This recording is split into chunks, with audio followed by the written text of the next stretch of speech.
How to recover deleted messages on Messenger. Hello everyone, welcome to our channel. I'm Lisa from Create Login and Delete.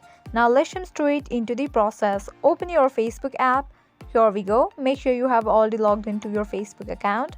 Now you will land to your home page. Head towards the option of menu. After you land to your menu page, just scroll down. Now at the bottom you can find the option of settings and privacy. Tap on that drop down. Go to the option of settings, open it. Now at the top you can see that search bar, just tap on it and type in their download. Now this option will appear, download profile information, just tap on it. Tap on this option of request a download. Tap on complete copy.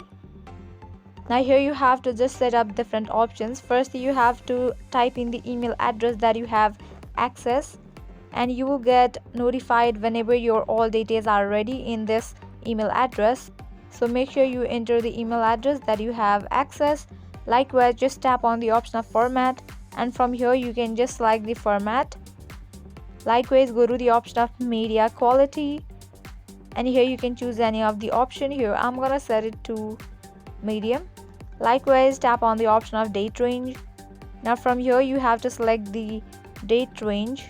Here I'm gonna select off last week. Now all the details of last week will be recovered. After filling up all of this information, tap on submit request. Request submitted. For security reasons, you will have 4 days to download your file after it's available here. So now all you have to do is come to this page again and check it if your file is ready or not. And after the file is ready, you can easily download and just check all of your messages. This is how you can easily recover deleted messages on Messenger. I hope now you guys are clear about it. At the end, if you find this video helpful, make sure to like, share and subscribe. Thank you.